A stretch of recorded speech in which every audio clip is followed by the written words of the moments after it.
You can start over any second of the day. You don't have to wait till Monday. You don't have to wait till New Year's.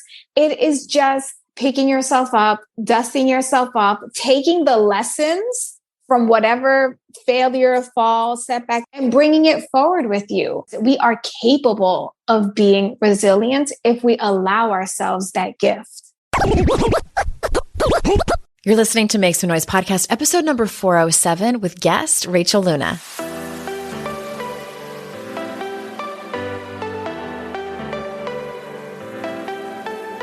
Welcome to Make Some Noise podcast, your guide for strategies, tools, and insight to empower yourself. I'm your host, Andrea Owen, global speaker, entrepreneur, life coach since 2007, and author of 3 books that have been translated into 18 languages and are available in 22 countries. Each week, I'll bring you a guest or a lesson that will help you maximize unshakable confidence, master resilience, and make some noise in your life. You ready? Let's go.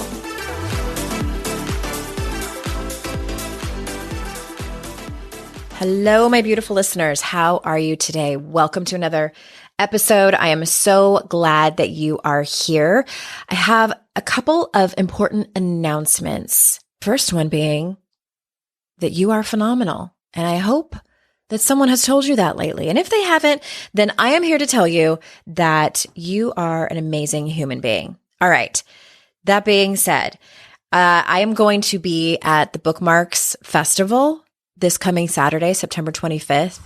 If you are in the Triad, North Carolina area, Greensboro, Winston-Salem, somewhere around there, the Bookmarks Festival is in Winston-Salem. I'm going to be on a panel talking about mental health, talking about important things about personal development with some other really great authors. One of them is the woman that wrote the book Group. Her name is Christy Tate. Christy Tate wrote the book Group about group therapy, and she's going to be on the panel with me. I'm excited to meet her. And that is on Saturday, the 25th. It is free. Most of the events at this festival are free. The vast majority of them open to the public. It's a huge event. I didn't realize how big it was when they asked me to come and be on a panel. But I'm excited. And that is Saturday, September 25th. The other thing is that book club, our book club for Make Some Noise started this week, but it's not too late to join. It's a month long. So if you are a little bit late, that's okay. Better late than never. Head on over to andreaowen.com/MSN to sign up, and we'll see you there. Oh, and sorry, whoopsies. If you want to come to the Bookmarks Festival, the one that I'm going to speak at the panel on, that is bookmarksnc.org/festival. bookmarksnc.org/festival. And then if you want to join our book club, that's andreaowen.com/MSN. Sorry about that. Not giving you all the pertinent information. I'm recording this first thing on a Monday morning. Apparently, I need a little bit more coffee. The last announcement before we jump into the conversation I have for you today is that if you are in need of a speaker, maybe you own a company or you work at a company that does events, conferences, trainings, that type of thing, I might be your lady. I speak about self-confidence and resilience. Those are my main keynotes, and I am seasoned. I can speak for a group of 10 or 10,000, and I'm fun, and I get to give you a hug. So that's a bonus. andreaowen.com/speaking. Also, I can do the Daring Way. I can facilitate the Daring Way. That is the methodology based on Brene Brown's research. I'm trained and certified in that work, and it works best for small group. So hit me up, andreaowen.com/contact, or you can email us support@andreaowen.com. And if you need more information about my keynotes, that's at andreaowen.com/speaking. You can read about them and maybe see what one is right for your company. Okay, everyone, buckle up because Rachel Luna is back on the show. I feel like this is probably her 3rd time being on, maybe more. Rachel is absolutely one of my favorite people, one of the best hype women I have in my corner. I'm so grateful to call her my friend. And for those of you who are new to her, let me tell you, a little bit about her. Rachel Luna is a highly sought after international speaker, certified master neuroscience and life coach to 7 and 8 figure earning entrepreneurs, and host of the popular podcast Permission to Offend, which has listeners in over 90 countries around the world. Rachel is a former U.S. Marine and was named by Forbes as one of the most inspiring female entrepreneurs to follow on Instagram. Rachel teaches you how to completely transform your life and manifest your desires in just 5 minutes per day through her faith-activated journaling experience program. Often referred to by clients as their secret weapon, Rachel has a reputation for inspiring confident action and helping her clients double, triple, and quadruple their income. So without further ado, here is Rachel. Rachel Luna is back on the show. I feel like this is maybe your third time. At least second. And also we talk pretty regularly. So we do talk pretty regularly. Yeah. So I do get all of the details, which I am so honored to, and just honored to have you on the show for this particular series, because this is the Make Some Noise series where I've hand selected some very amazing, phenomenal women to come on, women that I know are making noise in their life, hence these questions. So are you ready? I'm so ready. And I've done zero preparation. So this is going to be good. It's going to be very organic. The very first chapter in my book is about taking up space. So I want to know from your perspective, what does that mean? How do you describe it when a woman is taking up space? Yes. For me, when a woman is taking up space, she's allowing herself to be seen. She's allowing herself to be heard fully. So all thoughts, all intentions are being fully expressed from start to finish. And we're not looking at the clock. We're not checking to see like, oh, was this group coaching call all about me? Oh, did I, spend too much time in this email? Did I take up too much time on an IG live? Or, when we go in and we say something like, and I've done it myself, by the way. Same. I don't want to take up too much of your time. I don't want to bother you too much. Like, no, if you're here, go ahead and bother. Like if I let you in, you have permission to bother. And I also think it's up to each one of us as individuals to set the boundaries to say, absolutely, this is how much time I have available to you. Take it all up.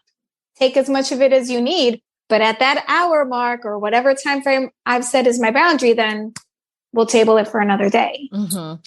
It sounds like you look at it from a perspective also of trust that the other person is going to set the boundary. Yes, I look at it from the perspective of trust that we are all operating in truth. It's our responsibility to operate in our own truth. And because I've already made the decision that I'm walking in truth, and in order for me to have a safe relationship with the people in my life, I have to be able to trust that they are in truth. So if you say to me, yeah, let's hang out this weekend, or let's get on a call at 2:00. That time is for me. You set that 2:00 aside for me. Yeah. I'm going to come in and take that space. If you set the 2:00, but you didn't really mean 2:00. You meant 3:30, and I call you at 2, or you message me and say, "Oh, can we reschedule?" No, we can't. You said you gave me this time. You know what I mean? And that's not to say like things don't happen. I've had to reschedule things as well, but I want to be able to take people at face value. I love that, and it is. I love that you pointed out that it is about like trust that the other person. If they don't have the time, they're not going to say that they do. They're going to say, so trust them. Let's talk about, which I feel like is one of your favorite topics. Let's talk about self-confidence. Oh, yeah. Okay. How do you define it? Because I know this is a big part of your brand and the work that you do. How do you define it? Fun fact is I'm really overconfident. Like I'm over the topic of it. Oh, really? Like you're burnout? You have confidence burnout? Because people look to me to have the answers for their self-confidence. And the reality is like, I have zero answers. I have no key to unlock your confidence. Only you have that. And for me, when I think about like, what does it mean to be self-confident? It is really about believing who you say you are, right? And so if you don't believe, if you say like, I'm a confident woman, but you don't believe you're confident, well, then no wonder you're struggling. If you say, I am goal oriented, but then you don't actually set goals, of course you don't feel confident. So for me, it's always going back to that identity. What do I value? What do I believe? And am I operating in those values and belief systems that I've said define me? So it sounds like staying in integrity to yourself. Always 100%. And so there are two paths of this confidence conversation, right? First is like, what is confidence? And then what is self-confidence? So confidence is the belief in something. It's having faith, trust, and belief in something. It's going to happen. It's going to be fine. At the end of the day, you're going to survive. Self-confidence is believing and trusting in you. Like, do you actually believe you can pull off the dreams that you have? Do you actually know what steps you need to take for the day, or at least who to turn to help you figure out those steps? Like that, those are the components of self-confidence.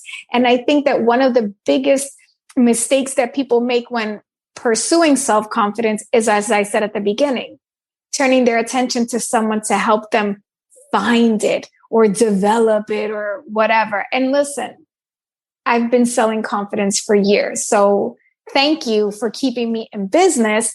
But now I'm at the place of like, I don't want to keep selling people something that they already have in them. Mm-hmm. I'm in a whole new place of integrity. Don't come to me for confidence. Come to me if you want to learn how to journal.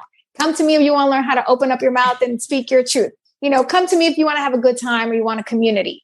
Do not come to me to give you the answers about you. And don't go to anybody else either. In my opinion, and then I have a little asterisk up. Andrea has keynotes around self-confidence. I mean, me too, though, right? Like, but here's the thing. Let's be clear about this. I do help people feel more confidence, and I do help them unlock it by asking the questions. The conversations around self-confidence are important. Those keynotes are important. I just want to make sure that for the person listening right now, that you remember that at the end of the day, after you've consumed all the content, after you've attended every live event and watched every keynote and joined every program, that at the end of the day, all of us, we're just giving you a sample from the buffet. At the end of the day, you have to take every flavor that you've tried and create your own recipe. You have to make your own main meal. And that is what I hope I'm teaching women and men to do, and non-binary, and, however you want to associate. But it's all about like, what is your plate filled with and what did you make? I love that so much. And here's my take on it. And I think we're slinging the same thing. My rule of thumb is look at what you're consuming and purchasing and listening to. And hey, like, we're in the industry, like, please continue to buy our books and listen to our podcasts. And what are you actually doing in your real life? Because what I have found in my 4.5 decades on this planet is that self-confidence comes from like your real and actual competence. Like, are you competent doing the thing that you either, are trying to get better at or that you want to do more of? And, that's things like your career, hard conversations, being vulnerable, things like that, your skill set.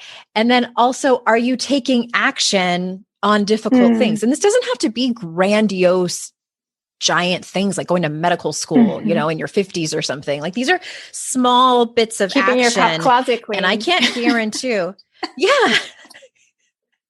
I'm good at that. I'm horrible at that. That's one thing. I'm very ADHD people, like, we're very organized about certain things. And then you should see my desk right now. My closet is immaculate, but my desk is like, there's an explosion. So my kitchen cabinets right now, pristine. I have ADHD too, right? So cabinets, pristine. Laundry room today, sparkling.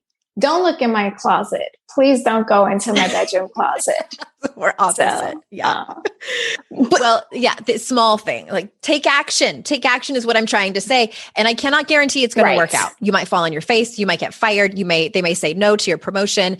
The self-confidence comes on the other side when you start to build resilience and you know that you're not going to die doing the thing. And you're like, oh, I lived through it. Oh, that sucked. It did, but I tried. I was brave and I went for it. And I could have just sat on the couch instead. That's really the recipe. To me, like, that's it. Just those two things. I agree. And so I say that all the time. Like, confidence is knowing you're not going to die at the other end of it. You said competence. I think it's also your belief in your ability to develop competence. That growth mindset. Hey, Carol Dweck, shout out to you. Yay. Get it, Carol. We're on a first name basis. I don't know her, but in my mind, we are. We're best friends. I have had so many conversations with women, with my clients, that their resume is long and all of their skills, but they're still feeling that, the imposter complex and things like that. Do you encounter a lot of women like that? I am that woman. What are you talking about? Okay.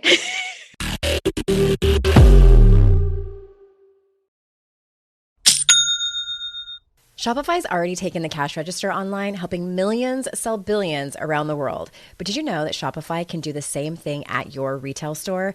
Give your point of sale system a serious upgrade with Shopify. With Shopify, you get a powerhouse selling partner that effortlessly unites your in-person and online sales into one source of truth.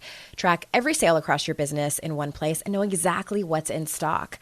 Connect with customers inline and online. Shopify helps you drive store traffic with plug-and-play tools built for marketing campaigns from TikTok to Instagram and beyond. Get hardware that fits your business. Take payments by smartphone, transform your tablet into a point of sale system, or use Shopify's POS Go mobile device for a battle-tested solution. Sign up for a $1 per month trial period at shopify.com/noise, all lowercase. Go to shopify.com/noise to take your retail business to the next level today. Shopify.com/noise. It's hard to find a great mentor who can help me level up. My dream mentor, Shonda Rhimes. So I was really excited when I heard she has a class on Masterclass. With Masterclass, you can learn from the best to become your best. Masterclass is the only streaming platform where you can learn and grow with over 200 plus of the world's best.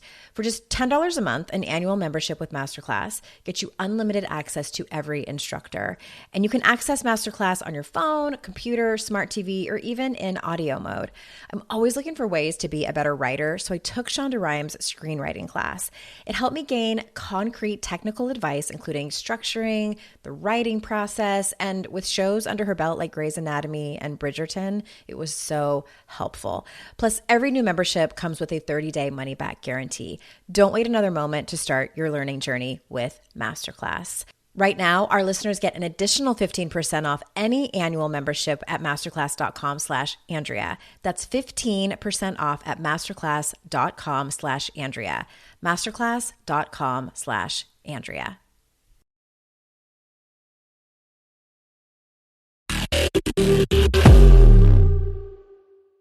Well, tell me about that. What do you think that's about? Well, it all comes down to the programming that we've had, or whatever's been imprinted on us from not just children, but and I write about this in my upcoming book. Hey. But I write about the fact that we can, our beliefs can be imposed on us at any age, whether we are babies, newborn babies, or 40-year-old women. And so for me, the imposter syndrome is something that I navigate depending on the day. And it's not that I don't in my core believe, it's that I'm just afraid in that moment. My friend Marshawn Evans just said it great, and I wrote it down. She said, people don't struggle from a lack of clarity. They actually suffer from an abundance of doubt. And I loved that, right? So to me, when I think about the imposter syndrome, it's not that I don't believe in who I am. It's just that I'm afraid that I'm going to be able to fully be who I truly am on that day. Or I'm afraid that I'm going to be able to execute, because you talk about taking action, but It sounds so simple, right? Like, just do it. Nike said it best, just do it. But it's not just... It's one of those easier said than done. It's a simple thing that's hard to do, just like journaling, which I talk about often as well. So when I say like I am that woman, I just mean none of us are immune from imposter syndrome. And it's just something that we learn how to manage over time. So for me, when it comes in, I'm like, oh, hi, welcome back. You've come for a visit. There you are. Let's have a conversation. And so like, there I go. Oh, my journal fell on the floor, but here's another journal. They're all over the place. I'm surrounded. I go into my journal and I'll ask, like, what are you trying to tell me? Fear, why are you here? Imposter syndrome, where do we not feel enough? And I always look at it as a we thing, which may be a little Sybil-esque. Do you remember Sybil, the woman who had like 50 all those personalities? Yeah. But I look at it as the we is who I am as an adult woman, in conjunction with the child in me that is running the show, right? The programming from all my past trauma. So it's like, what are we doing today? And what's the fear? Where do we need more support? Where do we need more comfort? Where do we need to really express our truth? Where have we been inauthentic? Where have we been out of alignment? And I literally just read a post before I got on the call where this young woman was saying, these are the words that coaching has ruined for me. And alignment was one of them. And empathy was another. That she had said those words had been ruined for her. And I felt sad for her because I remember, and I'm going to sound super ageist, and I don't mean it to be, and I definitely don't mean to be condescending, but I remember when I was her age and I had experienced trauma from the online marketing world and from the online coaching space. And those words did trigger me because I did not fully understand what they meant. And this is why I am so passionate about looking up the dictionary definition as well as the origin of the meaning of words.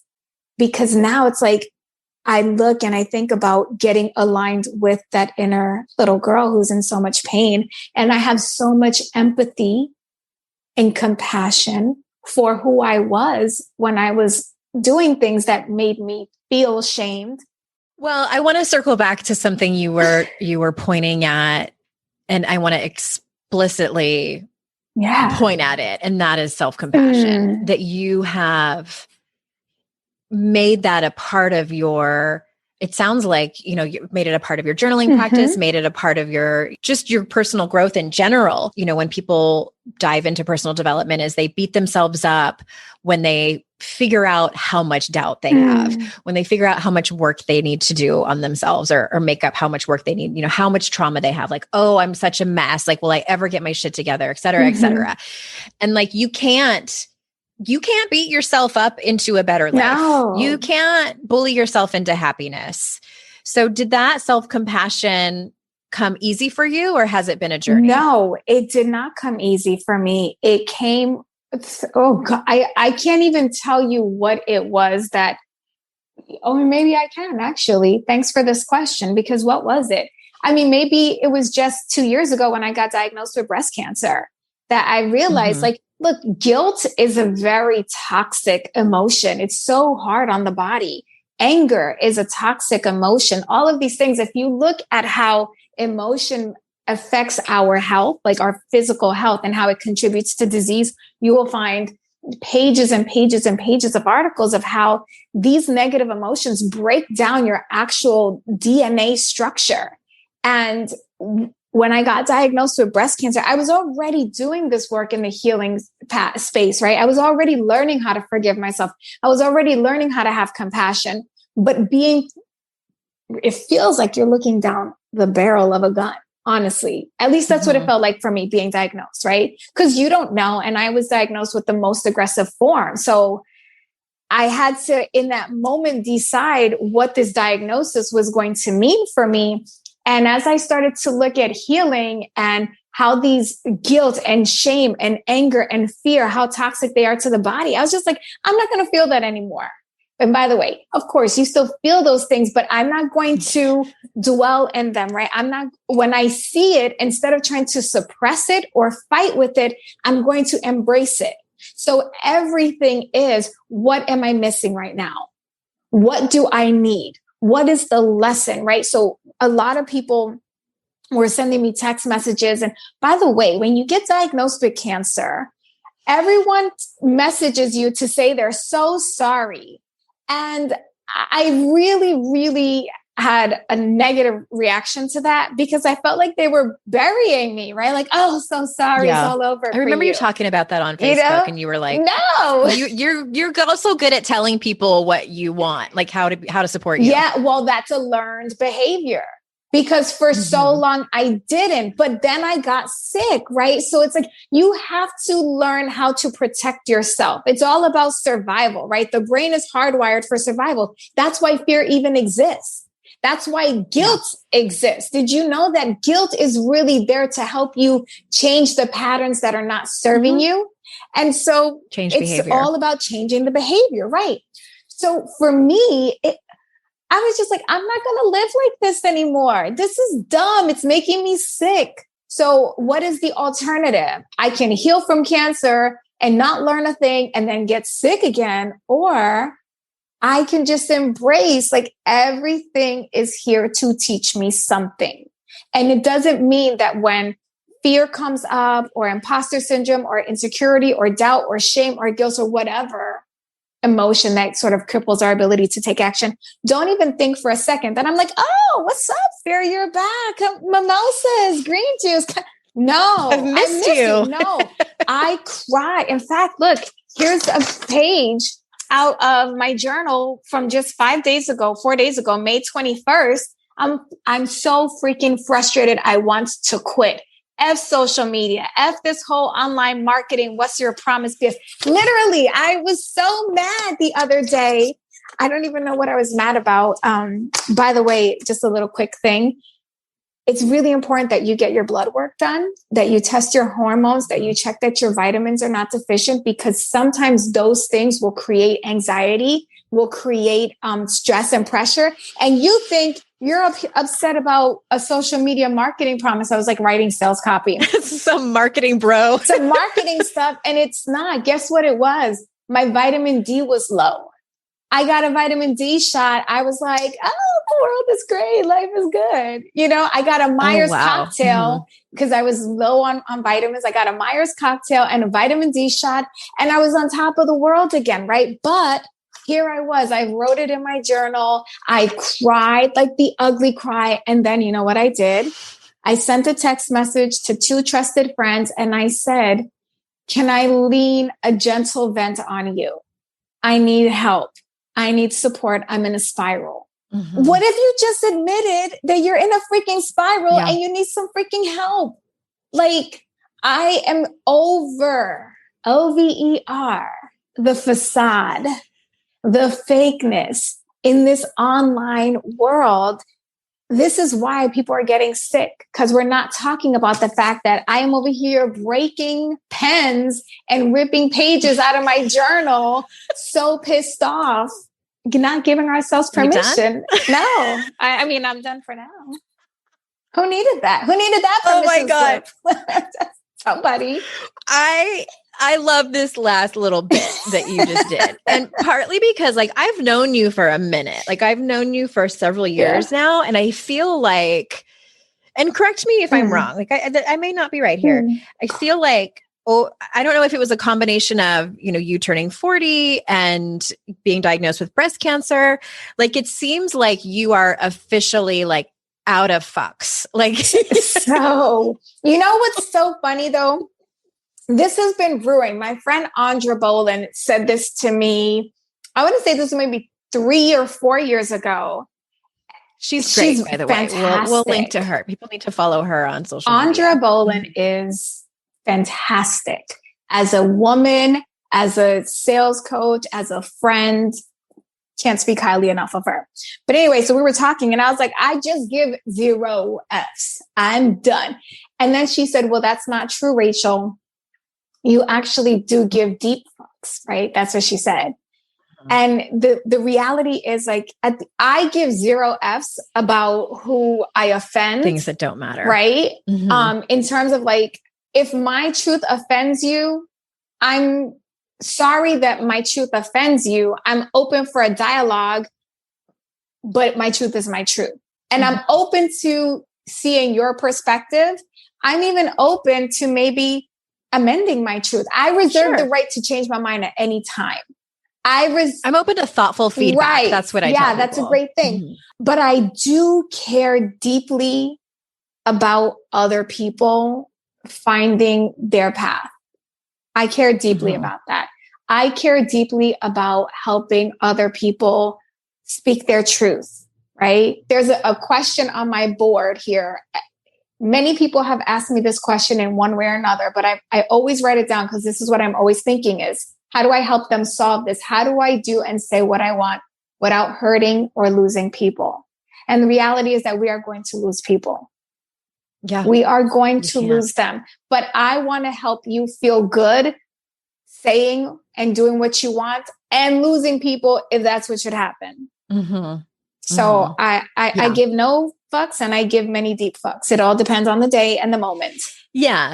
That's what I wrote about in How to Stop Feeling Like Shit. Like it's really about figuring out who the people are and what like the causes are that you care a lot about. Like I always say, like have a medium amount of fucks. Yes. And to the right people and causes and things like that.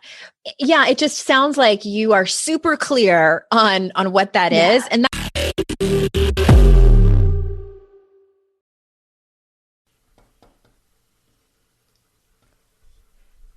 fast forward to the end of 2024 and think about your goals. What can you do right now to give yourself the best chance of succeeding? If you want to learn a new language, you absolutely should get Babbel. Don't pay hundreds of dollars for private tutors or waste hours on apps that don't really help you speak the language. Babbel's quick 10-minute lessons are handcrafted by over 200 language experts to help you start speaking a new language in as little as 3 weeks. Babbel's designed by real people for real conversations. Studies from Yale, Michigan State University, and others continue to prove Babbel is better. One study found that using Babbel for 15 hours is equivalent to a full semester at college. Now it's so easy to speak simple conversation phrases with the guy that takes care of my lawn without having to consult language apps. Here's a special limited time deal for our listeners. Right now, get up to 60% off your Babbel subscription, but only for our listeners at babbel.com/noise. Get up to 60% off at babbel.com/noise, spelled BABBEL.com/noise. Rules and restrictions may apply. I have definitely been in that place where my paycheck ran out before the next one got here. Life doesn't happen bi-weekly, so why should payday? The money you earn can be in your hands today with Earnin. Earnin is an app that gives you access to your pay as you work, up to $100 per day or up to $750 per pay period. Just download the Earnin app and verify your paycheck. Then access up to $100 a day as you work and leave an optional tip. Any money you access plus tips are automatically repaid from your next paycheck. You can use Earnin to pay for a girls' night out, a last-minute gift for a loved one, or even summer camp for the kids. Make Earnin a part of your financial routine and join Earnin's over 3.5 million customers who say things like, when I think about Earnin, I think about financial stability, security. It gives me a lot of peace of mind. Download Earnin today, spelled EARNIN in the Google Play or Apple App Store. When you download the Earnin app, type in noise under podcast when you sign up. It really, really helps the show. Noise under podcast. Subject to your available earnings, location, daily max, and pay period max. See earnin.com/TOS for details. Earnin is a financial technology company, not a bank. Bank products are issued by Evolve Bank and Trust, member FDIC.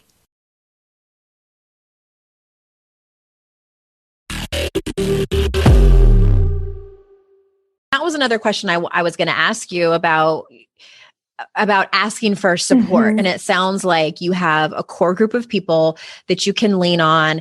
And I say that all the time. I give that advice out. I'm like, have 1 to 2, 1 to 3, ideally, of like these close people. My friend Amy and I, we message each other on the Voxer app and we're like, I need to tell you all the things I'm mad at. And it's just a sometimes a 5-minute long diatribe of mundane, dumb things. I started my period and I ruined my favorite underwear. And I don't want to try to bleach it out because I'm lazy. Just stupid things like that. And some bigger things too about like what's going on in the world. And sometimes there are tears and sometimes there's just frustrations. But when really big stuff comes up, you can turn to that person. You know, one of the chapters I write in Make Some Noise is stop acting like the lonely only. Like we romanticize hyper independence. Yes. Were you ever like that? Yeah, of course. Because I feel like I was totally like that because my fear was if I don't look like I have it all together, if I am not strong 24/7, people will stop coming to me. They won't need me. They'll think I'm not the real deal. It's going to hurt me to not be everything to everyone all the time and only strong in front of everybody. And actually, this ended up causing a lot of problems with my husband because I was so strong in front of everybody, I was having a bunch of meltdowns in the house and I was constantly breaking down in my own home because I couldn't do it anywhere else, right?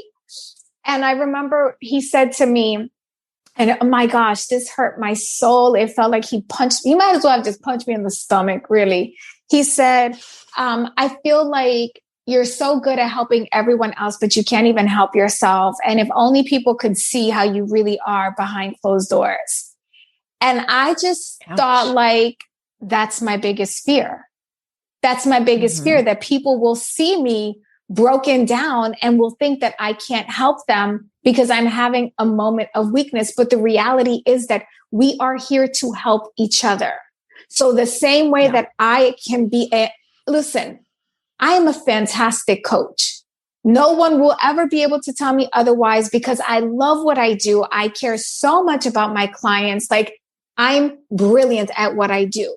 And also I need brilliant coaches to help me work through my own stuff. No one's immune. We need each other. No one is immune. What happened after you had that conversation with him? Did you...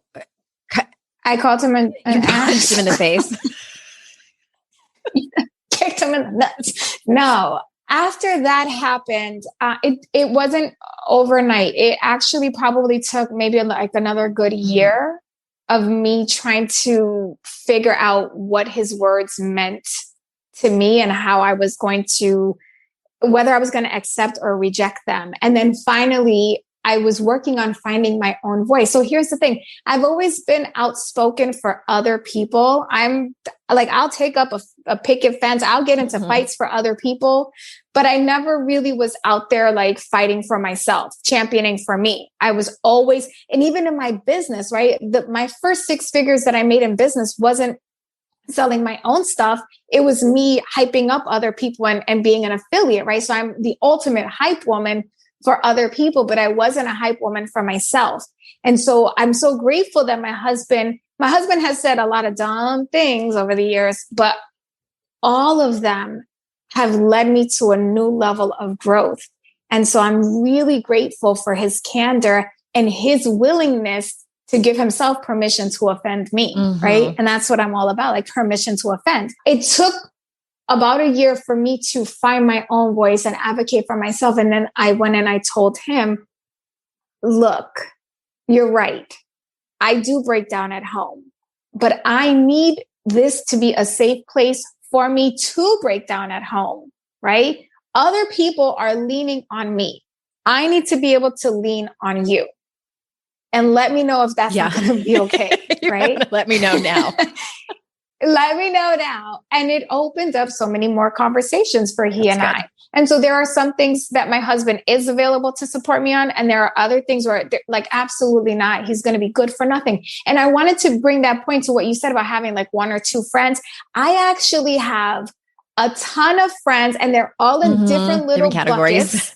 And yes. And I don't vent to the same people all the time, right? Because you also don't want to fatigue your core. So it's like, I know if I have like a business you ration. Vent, I ration my vents. I ration them. Yeah. Because I think it's more because I have so much empathy and compassion for coaches out there who we are the dumping ground, right? Like a lot of times we are the collection pile. We hold the space for everybody else's things. And we are the complaint department. So because I'm in that space of like constantly getting so much, I know how weighty that feels. And not all of my friends are coaches. So they don't have the training that I have to be able to like compartmentalize or to release or manage it. Right. So I have like my business ranting friends. I have my personal ranting friends. I have like my mom friends that I would never talk business with my mom friends. Like they don't know, you know what I mean? So it's like, it's knowing your lane. And then also knowing that you might be the strong friend for someone, but that person is not your strong friend, right? So I have this one friend who, if her world is falling apart, I am the 911 call. And I'm good because I'm good in crisis. I'm a former Marine. I actually was working on a master's degree in crisis management. I didn't know that about you. It's really, at Boston University. It's a very, very morbid topic. Yeah, like because you have to plan for every worst case scenario. I didn't like it, but I'm trained in it, right? So crisis happens. She calls me. I'm there. It's no problem. I can go about my day. I had a crisis. I had a couple crises, and I was like, "Hey, this is happening," and her response was like, "Oh, geez, dude, that sucks. Praying for you." And I remember looking at the phone like, "What?" No. And so I realized, no, but here's the thing, right? I realized I can't go to her for that. But if I need a creative something, if I need a girl's getaway, if I need someone to get on a plane with me in 5 minutes notice, like that's the friend. That's the adventurous, fun friend. And so it's just like knowing who's in your life and how to really build up those relationships so you know who to turn to when you need them, and learning how to express what you need and setting those boundaries. I want to tag on to that very last thing that you just said, because I wonder if there's people listening to this and saying like, I don't have the person that I can call in a crisis. And here's my advice. Look at the circle of friends that you have and see if anyone has potential, and then have that difficult conversation. I talk about this in one of my keynotes about how we don't come with owner's manuals like our car does. Like that would be so much easier just to hand it over and say like, this is how Rachel loves to be loved. Here's how you can best support me. So we have to tell people, we have to tell our romantic partners, our friends, and it's a very select few people. I know I had someone close in my life, and I came to her with a crisis, and then it was a bad crisis too, like on the floor fetal position crisis. And then I realized a few minutes later that she was so upset for me that I was taking care of her. And I'm like, wait a minute. That happened to me when I got the cancer diagnosis. I remember I got a call from my sister, and she was like, "I can't believe you didn't tell me right away.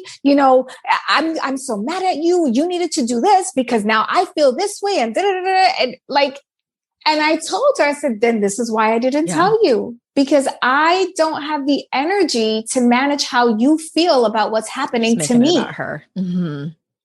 Not the right time. God bless her. She's I mean, I love her. I have so been the let's make it about me person. Like I am queen selfish over here. Like it is something that I have worked on. Like that is my in the 12-step programs, they call those character defects, and mine are selfishness and entitlement. So I have to watch myself. Oh, me too. I blame it on being an only child. Like I was an only child of my parents. I have half siblings that are much older than me. So that's what I blame on her. Well, what's my excuse? Because I had someone there. But you know what? I've had to learn how to train myself when someone is talking about something, even if like I have a relatable experience, I've had to learn how to train myself to just let them share and then just remark on what they've shared and not insert my story and that relatability factor. That's hard. Look, your face is saying it's, you know how hard it is, right? Your face was saying it all. I was like, it's so hard. Did you know that that's a trait of ADHD?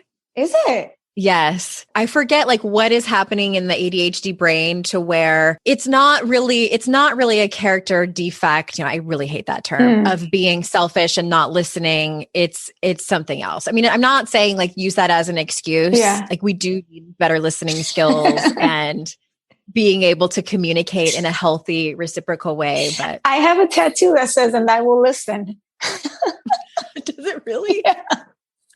I mean, but this tattoo means so much to me. But it's interesting. It has so many triple, quadruple entendres than the original meaning of why I got it. Value. Yeah. Oh my gosh. Okay. I have one more question for you before we wrap it up. So talk to us about resilience. How do you define resilience and how do you practice it in your life? Ooh, did you know I wrote a book almost 10 years ago called Successful People Are Full of Crap, Courage, Resilience, Authenticity, Perseverance? Was that the R? That was the R, resilience. I did not know that. I remember that book. Okay. Well, let me ask you this then. Has your definition of it evolved since it's been an entire decade? Well, to be honest with you, I have not read that book in an entire decade. So who knows what it says? I remember what I wrote. I know that I do know for sure that there is a part in the book that says like, fake it till you make it. And I cringe that those words ever came out of me. So a lot of things I wrote too. Yeah. I think a lot of people, we just grow and change. Yeah, we do grow and change. Okay. But resilience, I'm pretty sure that my definition has not changed, but whatever. What it means to me today is knowing and believing that you can just get back up, right? Like you can start over any second of the day. You don't have to wait till Monday. You don't have to wait till New Year's. It is just truly picking yourself up, dusting yourself off, taking the lessons from whatever failure, fall, setback, and bringing it forward with you. We are capable of being resilient if we allow ourselves that gift. I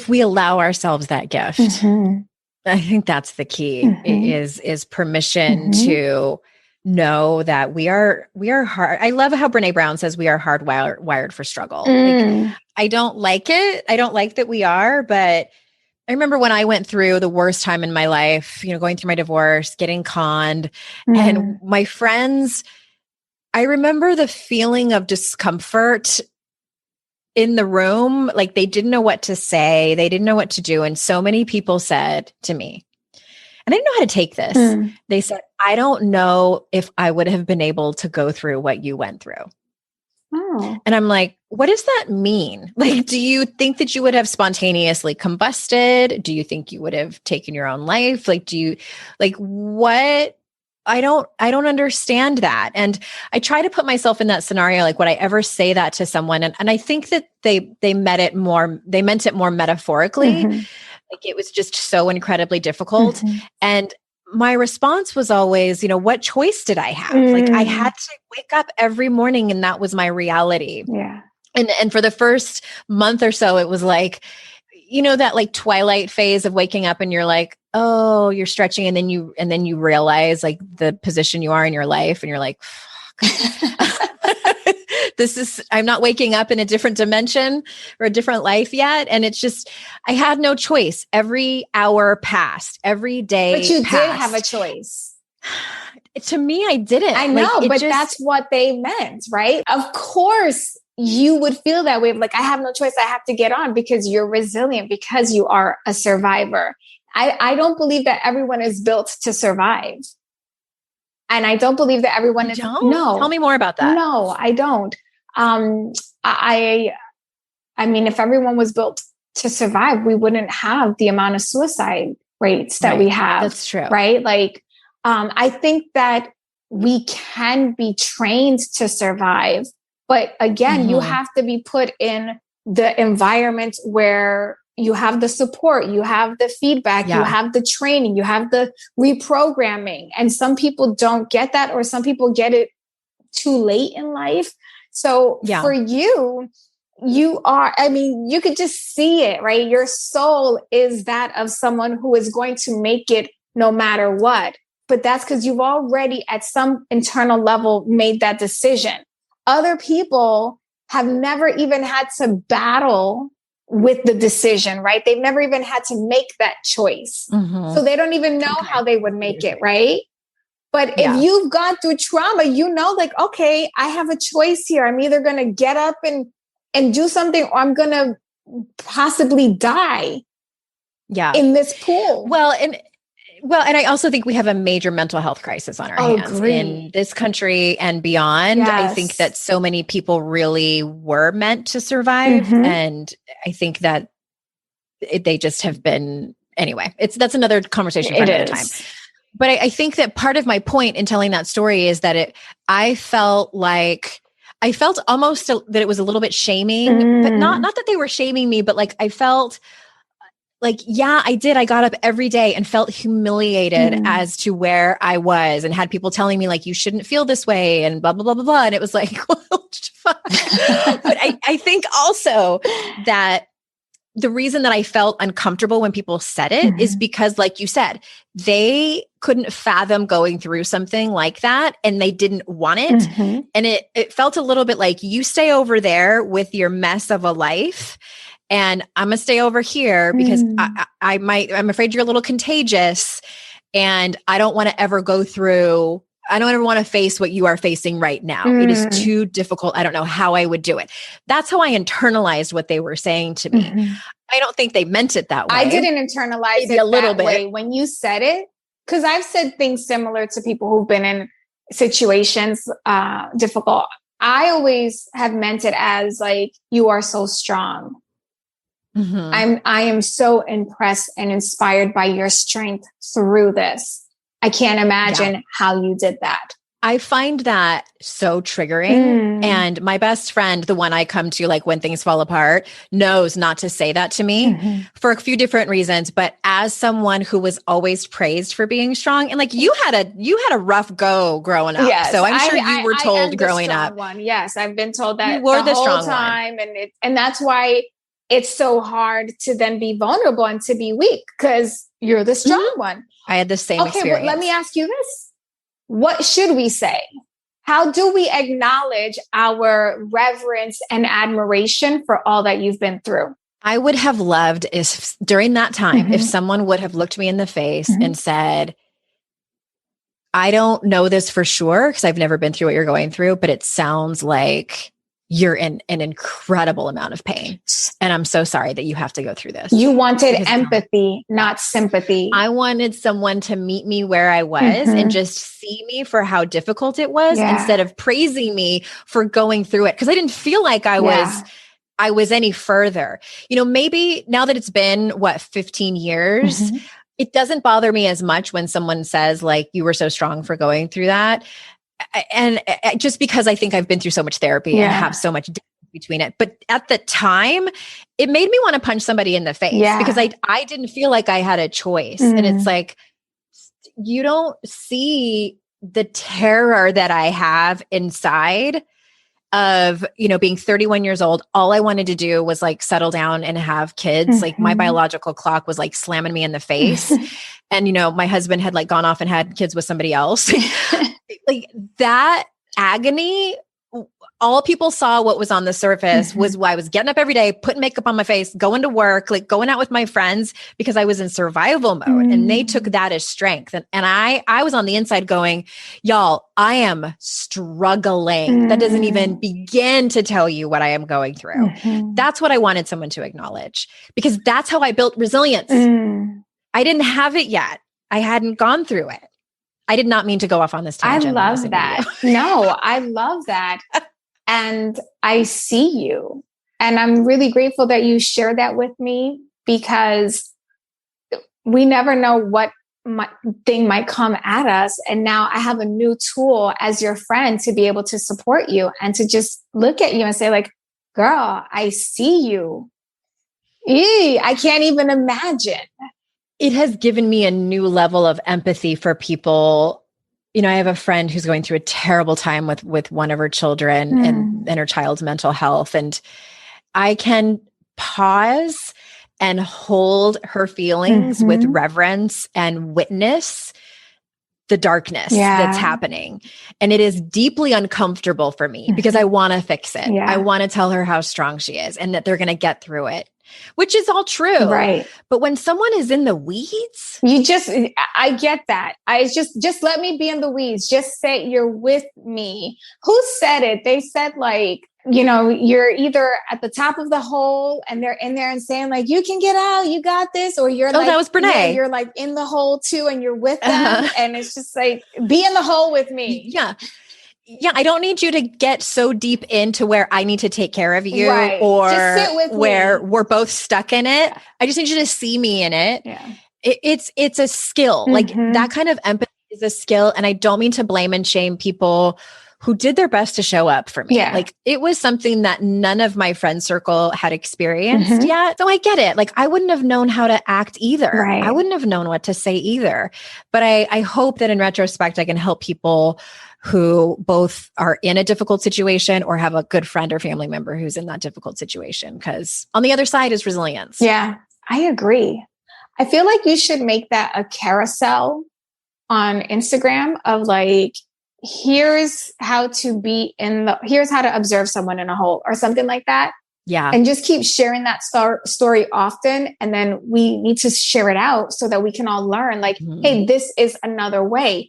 And then here's where I really believe we all get to even take it up a notch and take it to the next level is I see that you are in some sort of a crisis. How do you need me to show up for you?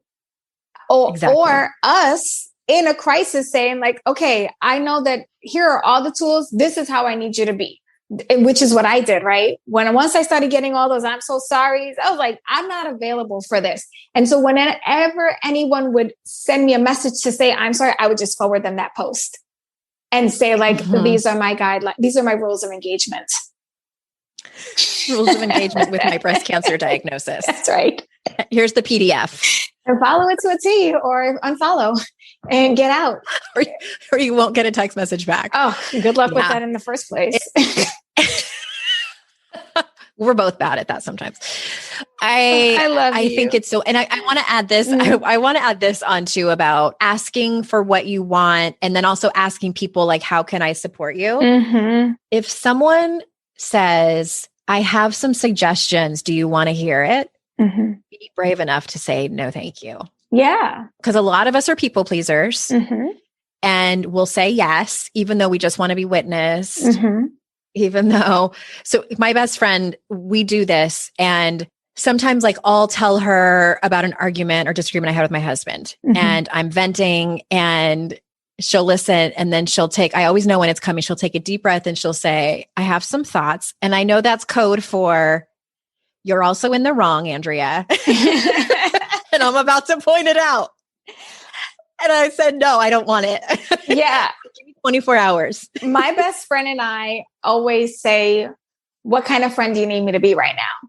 Yeah, that's another one. That's good. And it's like, some days it's team me all the way. You are on my side. I don't care if I'm wrong. You better be in it. Get out your fiery torch. Right.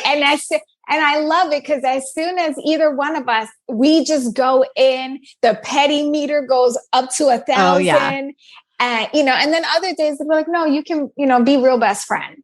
And then real best friend will come in and say, well, wait a minute now from what I'm hearing. So we are all evolving and growing. And this is where just having that confident conversation comes into play. This is where allowing yourself to make some noise really helps us get to that next level of understanding and growth with each other.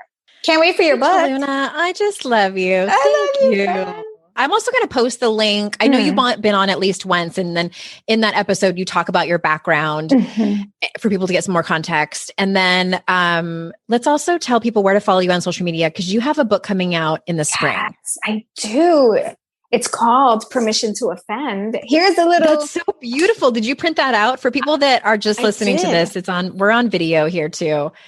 I did. I printed it out. You have a manuscript. I have a manuscript. I read it out loud to make sure that it sounds right and that there were, little things. And I've gone in. I do the work myself. Like I have exercises in it, and I do the work myself. Well, because I have to make sure. And it's a good thing I did because I noticed in one of them, I was like, wait a second. I don't feel good right now. Like I was in it and I was there. I was like, oh, and then I just jumped off to the next topic. I was like, how dare I leave my reader in this dark hole? Like, let's fix this. So it's Permission to Offend. What's the subtitle again? We're still working on subtitle. It's a working subtitle. I don't even want a subtitle. It should be Permission to Offend. Read the book and you'll see what I mean. I wanted How to Stop Feeling Like Shit subtitle to be, I wanted it to be How to Stop Feeling Like Shit, a guidebook for women. They didn't like that. Said no. That's the part of traditional publishing. They want to tell you exactly what the book is. That's what a subtitle is. Yes. I had a subtitle. Michelle didn't like any of my subtitles. And so, okay. Yeah. Yeah. So particular. She gave me something and I don't even know what it is, but whatever. But you can find me on Instagram at Girl Confident. You can also listen to my and subscribe to my podcast, also called Permission to Offend. And you can join my journaling program, myfaithactivated.com. myfaithactivated.com and Girl Confident on Instagram. Those links will be in the show notes. And of course, we'll have Rachel back on when her book is coming out. And thank you, everyone, whether you are watching this on YouTube or listening to the audio as per usual, thank you so much. And remember, everyone, it's our life journey to, what is my sign off? It's our life's journey to make ourselves better humans and our life's responsibility to make the world a better place. That's what it is. Thanks, everyone. See you next time. Bye.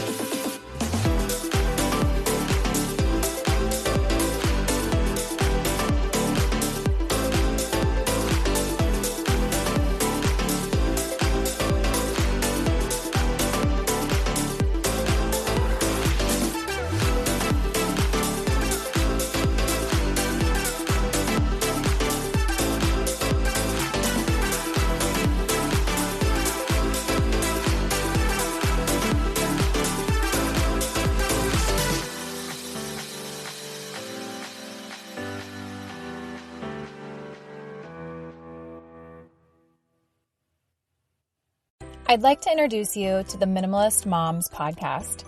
It's hard enough being a mom, and the last thing you need is stress from too much stuff and an overcrowded schedule.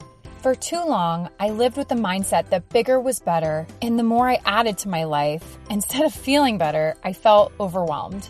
It was time for a radical new mindset. Less is more. I'm not into extremes. I didn't throw everything away. My brand of minimalism is more about adding than subtracting. Get rid of the excess to make room for what you love. In other words, it's about living life with purpose. I hope you'll listen in and my guest and myself can inspire you to think more and do with less. The Minimalist Moms podcast, available wherever you listen to podcasts.